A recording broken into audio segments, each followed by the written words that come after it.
The Hollowing. The town of Black River, West Virginia, buried Ethan Cole on a Tuesday. He wasn't dead when they put him in the ground. At least not the way death is supposed to work. 3 days before, Ethan had vanished from his backyard. His parents found him standing in the woods behind their trailer park, his skin gray and waxy, his eyes black and wet like pooled ink. He didn't speak, didn't cry, just smiled, his lips stretching too wide, teeth too sharp. That night, his mother woke to the sound of chewing.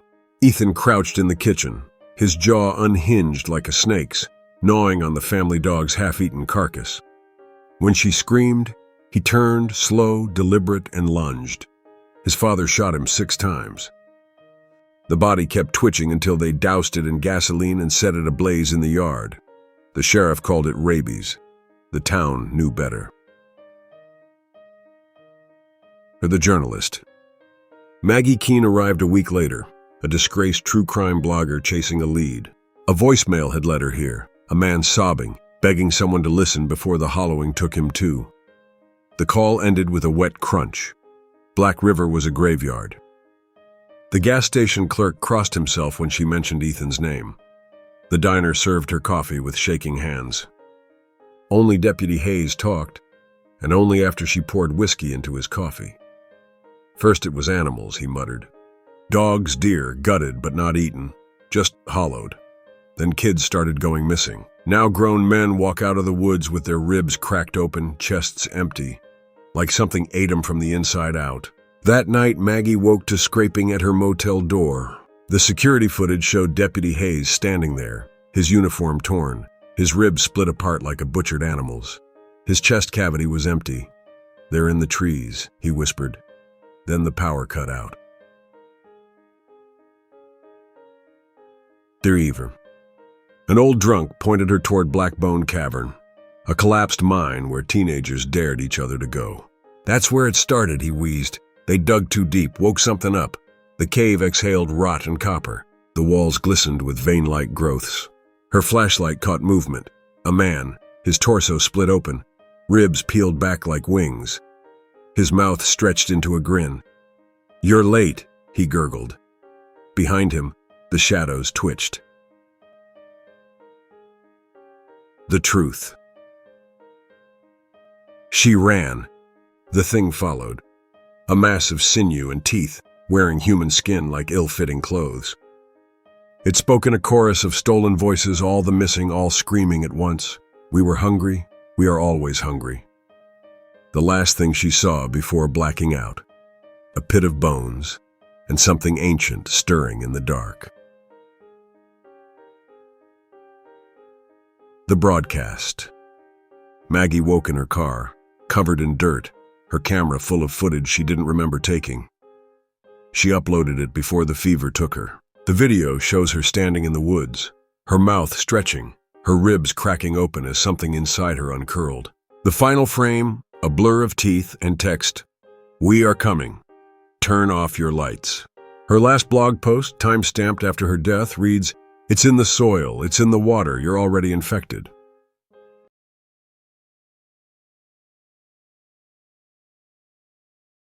The thinning. Officer Dan Harris knew something was wrong when the 911 calls started coming in from Maple Ridge Trailer Park. Not the usual domestic disputes or meth-fueled nonsense. These calls were different. There's something in my walls. It's mimicking my wife's voice. Oh God, it's wearing Bobby's face. The first body was found at dawn. Old man Henderson, propped against his rusted-out pickup, his rib cage split open like a gutted deer. Not a drop of blood left inside. Dan radioed for backup. Static, hissed back. Day 1. The park's manager, a sweaty burnout named Roy, chain-smoked by Unit 12. Ain't just rats in them walls no more, he said, kicking the aluminum siding. Something thumped back, hard. Inside, the air smelled like spoiled meat and wet pennies. The wallpaper bulged in rhythmic pulses. Dan's flashlight caught movement in the kitchen, something pale and hairless darting behind the fridge. Too fast. Too many joints in its fingers. Roy didn't come out. Day 2. Half the trailers stood empty. doors swinging open to reveal splintered furniture and dark stains that crawled up the walls in root-like patterns. The remaining residents barricaded themselves indoors with shotguns and crucifixes. At Unit 8, Lisa Carmichael sobbed into Dan's vest. "It took Tyler first," she hiccuped. "Came through the vents, made these wet clicking sounds when it moved." Her toddler's crib was filled with a substance like congealed motor oil. The mobile above it turned slowly, though there was no breeze. Night 3. The power died at midnight. Dan patrolled with his pistol drawn, flashlight beam cutting through the thick dark. From Unit 5 came the unmistakable sound of a woman singing a lullaby. Except Mrs. Alvarez had been airlifted to County General that morning. Her jaw had unhinged like a snake's when they loaded her into the ambulance. The singing stopped mid-verse. Something scraped against the trailer's thin metal skin from the inside. Day 4. They found Roy's remains in the maintenance shed. His skin had been removed in one perfect sheet and draped over a lawnmower like a macabre slipcover. His teeth were arranged in a spiral pattern on the concrete floor. At the center, etched in bile, "We are the between things." Night 5. The radios finally crackled to life. Dispatch's voice warped and slowed like a dying tape recorder. "All units, retreat. Containment failed." Then the screaming started. Not human. Not anymore. Dan ran for his cruiser. The headlights flickered on by themselves, illuminating a row of figures standing perfectly still along the park's entrance. Their proportions were wrong, elbows too sharp, necks too long. One turned its head with a wet pop. It wore Lisa's face, her lips peeled back from needle teeth. "You'll thin nicely," she said in a voice like radio static. The state police found Dan's body in the septic tank, folded into a space no adult should fit. His skin was translucent, organs missing. His service pistol lay nearby, all 6 rounds fired. Forensics noted the tank should have held 3,000 gallons. It was completely empty.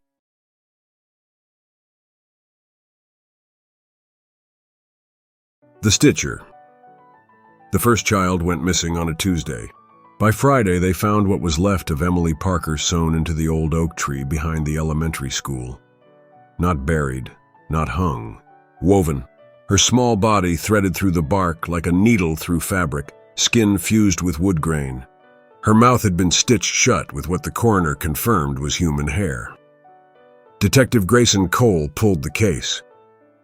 20 years on the force had hardened him to horrors, but this made his hands shake.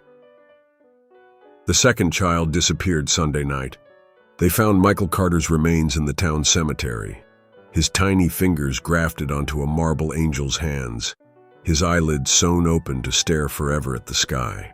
His lips were parted slightly, as if caught mid-whisper.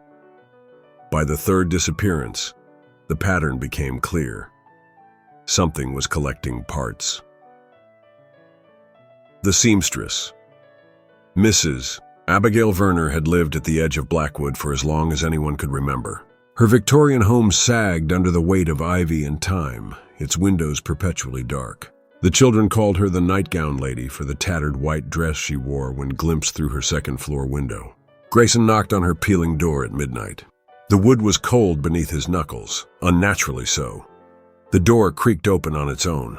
Inside, the air smelled of mothballs and something metallic. Dolls lined the hallway shelves. Not the plastic kind from toy stores, but flesh dolls, stitched together from mismatched skin, button eyes blinking in unison as Grayson passed. At the end of the hall, Mrs. Werner sat in a rocking chair, her back to him. "They never stay whole, do they?" she murmured, her voice like dry leaves scraping concrete. "Children are such fragile things." The rocking chair turned. Grayson's service pistol hit the floor. Mrs. Werner had no face, just a smooth expanse of flesh stretched tight over bone. Where her mouth should have been, crude stitches pulled her skin together in a grotesque smile. "But I can fix them," she whispered. "I can make them perfect." The collection. Grayson woke in the attic, his wrists bound with what felt like sinew. The room pulsed with the heat of a dozen kerosene lamps. their light flickering over walls papered with warskin. Children's faces stared at him from the wallpaper, their expressions frozen in various states of terror. Mrs. Werner hummed as she worked at a large oak table, her bone needle darting in and out of something small and pale. "Almost done," she crooned. "Just need the eyes." Grayson's stomach lurched as he realized what lay on the table, a patchwork child, stitched together from the missing boys and girls. Its chest rose and fell. It was breathing. "Mrs." Werner turned to him, a pair of scissors glinting in the lamplight. "Yours will do nicely." The last stitch. They found Grayson 3 days later, seated on the elementary school swings. His lips had been sewn shut, his eyes were missing, and cradled in his arms was a perfect, beautiful doll, its face made from the skin of 7 missing children, its button eyes gleaming black in the morning sun. When the paramedic tried to take it from him, Grayson's stitched mouth tore open in a silent scream. The doll's tiny hand twitched.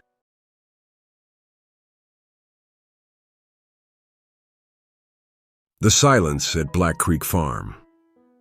The animals stopped making sounds first. Old Man Haggerty noticed it on a Thursday morning, when his rooster didn't crow.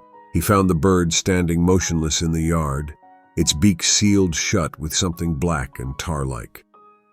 By noon, every animal on his farm had fallen silent, the cows standing stiff in their pens, the dogs lying still as statues, their mouths fused closed. Then the children stopped speaking.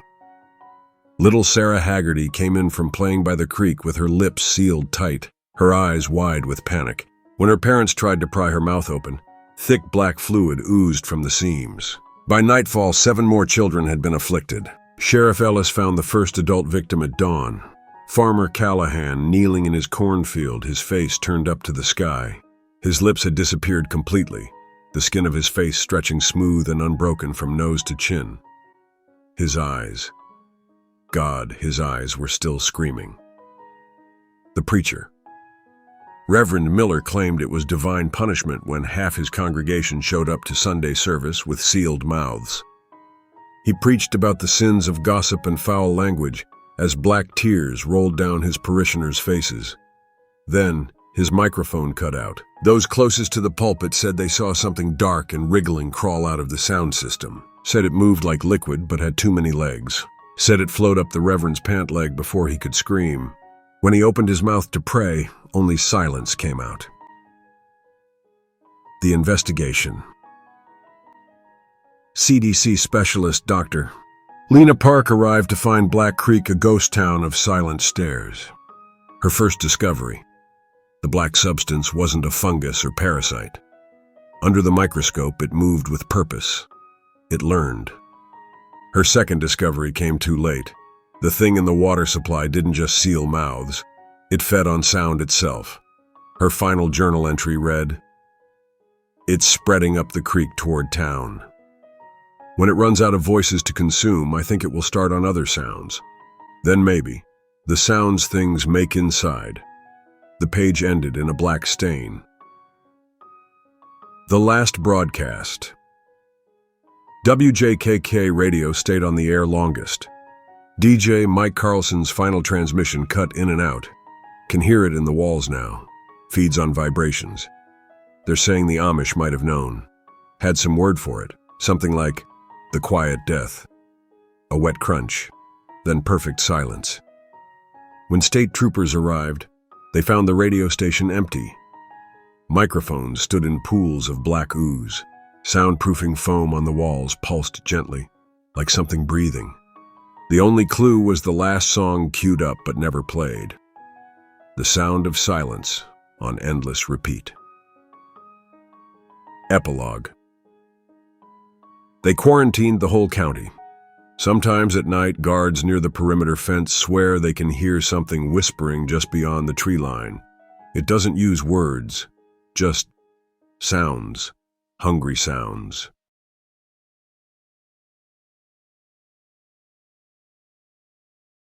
The Whispering Walls. Detective Sarah Cole never believed in ghosts until she was assigned to the Holloway case. The Holloway family had been found dead in their suburban home, their faces frozen in identical expressions of pure terror. Autopsies revealed no cause of death, no toxins, no trauma. Just empty, like something had sucked the life right out of them. The only clue was a single word scratched into the bedroom wall. Listen. Sarah moved into the house as part of the investigation. The first night, she heard it. A faint whispering coming from the walls.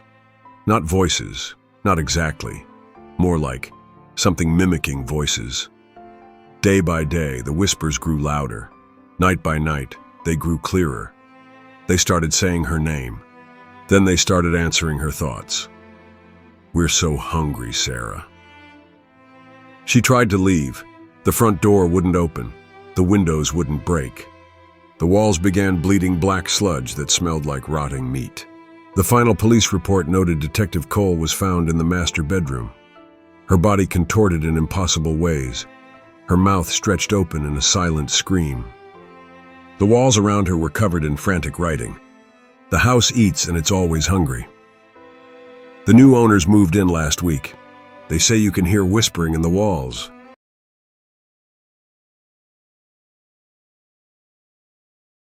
The Hunger of St. Farrell. The first miracle happened at the old Catholic orphanage on the feast day of St. Farrell. Sister Marguerite found the cancer ward empty at dawn, not a single child in their beds. She followed the trail of discarded IV tubes to the chapel, where 23 terminal patients knelt in perfect health before the reliquary. Their wasted limbs had filled out. Their bald heads sprouted thick hair, and their teeth, God forgive her, their teeth were all wrong. The second miracle. Bishop Dumont declared it divine intervention when little Claire Duval regrew her missing eye overnight. The new eye was darker than the other. It never blinked. By week's end, every sick child in the diocese had been brought to touch St. Farrell's bones. The crippled walked, the blind saw, the stillborn in the cemetery. Well, some miracles took longer. Father Lemaire noticed the changes first. The healed children only ate raw meat now. They avoided sunlight, and their shadows didn't quite match their movements. The reliquary. The Vatican investigator found Sister Marguerite in the crypt, her habit stiff with dried blood. She'd scratched something into the stone floor with broken fingernails. Not a saint. Never a saint. The reliquary stood open. The bones inside were too large, too many. Ribs like scythe blades, a jaw that unhinged like a serpent's, and the skull. The skull had 2 sets of eye sockets.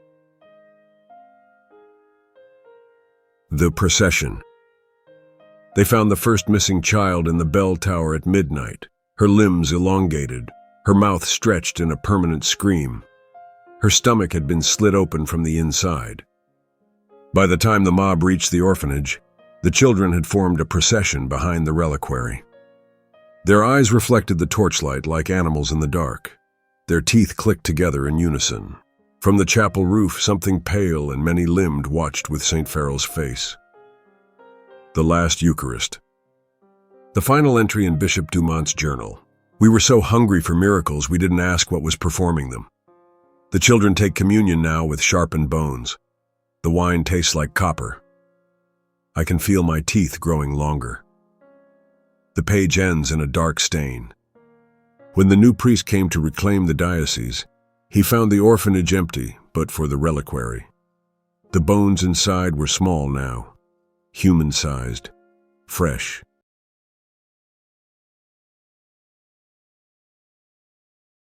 The Bone Orchard. The first body was found with roses growing through its ribcage. Sheriff Hollis had seen poachers before, but never one planted upright in the soil like some macabre scarecrow. The corpse's mouth gaped open, its tongue replaced by a tangle of thorny stems. When the coroner peeled back the dead man's shirt, they found his chest cavity packed with dark soil and moving. Something slithered between his ribs. The Schleng. Blackthorn Farm had been abandoned since the '53 incident, when old Jeremiah Blackthorn disappeared, along with an entire harvest crew. The search party found only their clothes filled with freshly turned earth. The property sat rotting for decades, until the new owners noticed their crops growing unnaturally fast and hungry. Farmhand Miguel Gonzalez was the first to see the vines move at twilight, the first to notice rabbit carcasses disappearing from the trap lines, the first to scream when something pulled his bootlace into the soil. They never found his left foot. At a reaping, agricultural inspector Natalie Chen arrived to investigate the farm's miraculous yields. Her soil samples squirmed in their bags. Under magnification, the irrigation water revealed microscopic tendrils that twitched when exposed to light. At midnight, she watched through infrared as the cornfield rearranged itself, stalks parting to reveal perfect rows of human-shaped mounds. Her last journal entry: "It's not growing in the soil is growing." Them. The harvest. Sheriff Hollis led the raid at dawn. They found the farmhouse empty, but for the smell of fresh turned earth and the terrible sound coming from the basement. A wet, rhythmic noise like roots pushing through flesh. The walls were alive with pulsing veins. The floorboards split open as something rose from below. A grotesque figure woven from corn husks and bone, its face a hollow where Jeremiah Blackthorn's skull should have been. Dirt poured from its eye sockets as it spoke in a voice like grinding seeds. "You'll yield well." The new crop. State troopers found the sheriff's cruiser idling at the property line, its interior choked with fast-growing vines. The radio played static on every channel except one, a looped transmission of screaming that sounded suspiciously like singing. At the county line, the first sign reads, "Blackthorn Farms, pick your own." The second sign, added more recently, reads, "Now hiring seasonal workers." The soil here is very rich.